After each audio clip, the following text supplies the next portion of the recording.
I just had to let you know you're.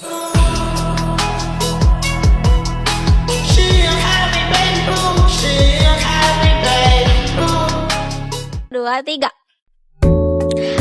Udah jualan di sini berapa lama, A? 9 tahun dari 2017. Terus harga jualnya berapa? Beda-beda sih Kak. Ada itu 14, kayak green tea 16, gimana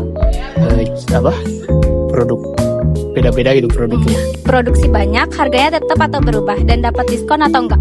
Kalau harga tetap, cuman kita dikasih bonus Kak Bonusnya apa?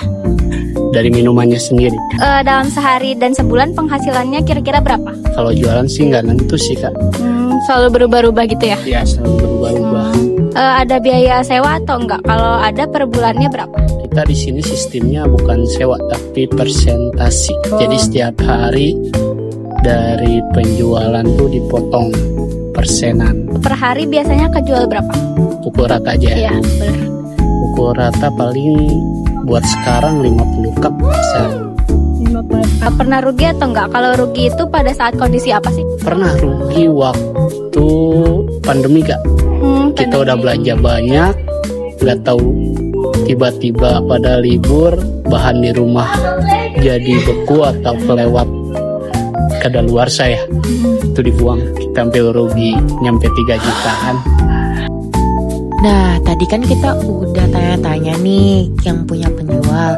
Nah, sekarang aku bakal ajarin kalian gimana sih cara ngitung mulai dari total revenue-nya, total cost-nya berapa, terus kira-kira pendapatan labanya gimana, sampai BEP-nya dan analisis apakah penjualan dari UMKM ini sehat atau enggak ya. Berdasarkan hasil wawancara tadi, Thai Tea original di sini dijual dengan harga Rp14.000 per cupnya dengan rata-rata penjualan 50 cup sehari. Yang dimana jika kita akumulasikan menjadi kurang lebih 930 cup terjual tuh setiap bulannya. Lalu juga di sini AA-nya tadi sempat menjelaskan bahwa ada yang namanya sistem persentase, yang dimana sistem persentasenya itu sebesar 25% yang sudah mencakup biaya sewa, listrik dan air.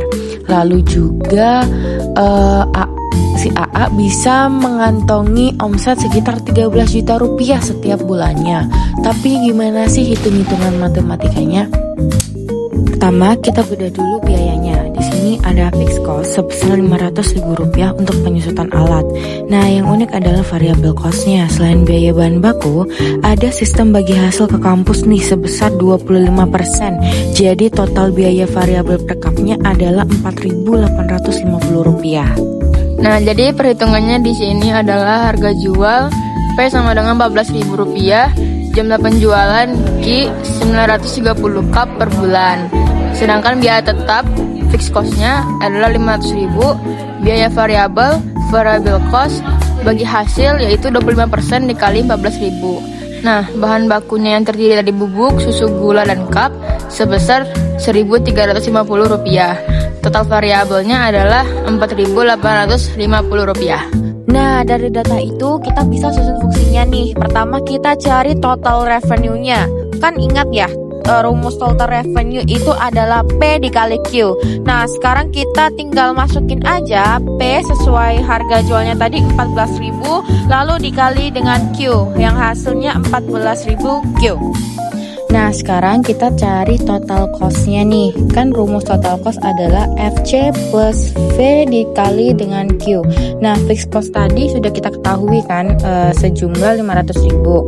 Kemudian ditambah V yang udah kita ketahui juga adalah 4.850 dari perhitungan awal tadi. Lalu kita kalikan dengan Q yang hasilnya nanti akan menjadi 500.000 plus 4.850 Q. Nah, terus kapan sih si penjual balik modal? Nah, Nah, sekarang kita hitung pakai rumus BEP ya, yaitu TR sama dengan TC. Di sini kita udah mengetahui kan tadi total revenue-nya adalah 14.000 Q dan TC-nya adalah 500.000 plus 4.850 Q. Nah, tinggal kita pindah ruaskan yang sama-sama ada Q-nya kita kurangi, lalu hasil dari pengurangan tadi kita bagi dengan 500.000 untuk mendapatkan Q. Nah, dari perhitungan tadi ternyata si penjual cuma butuh jual sekitar 55 cup aja per bulan untuk menutupi biaya tetapnya. Wah, dikit banget ya. Makanya nggak heran kan kalau misalkan keuntungan bersihnya bisa mencapai 8 juta rupiah per bulannya. Hah, serius? Untungnya 8 juta per bulan? Tahu dari mana sih? Nah, berarti di sini kita harus cari tahu pakai cara rumus profit atau laba yang dimana rumusnya adalah TR dikurangi TC. Nah, tinggal kita input semuanya, tapi jangan lupa Q-nya kita substitusi dengan jumlah penjualan cupnya per bulan, yaitu sebanyak 930. Nah, kalau dari perhitungan di atas memang bisa kita ketahui ya, jadi untungnya adalah 8.9.500 rupiah. Nah, biar makin cakep, aku juga masukin nih modal fungsi kuadratik buat antisipasi risiko inefisiensi. Kayak kejadian bahan baku yang kadaluarsa waktu pandemi kemarin. Perhitungannya kayak gini. Jadi di sini kita asumsikan koefisiensi dari inefisiensinya adalah 0,1.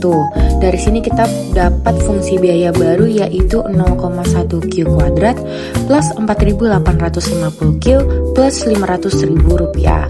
Terus juga dari sini kita bisa cari fungsi profit maksimumnya dengan rumus laba yang sebelumnya. Cuman TC-nya kita ganti dengan fungsi biaya yang baru. Jika kita input keduanya lalu kita selisihkan, kita akan mendapat minus 0,1 Q kuadrat plus 9.150 Q minus 500.000 rupiah. Setelah mengetahui fungsi profit maksimum, jadinya kita bisa mencari titik produksi laba maksimumnya juga menggunakan rumus Q sama dengan minus B per 2A.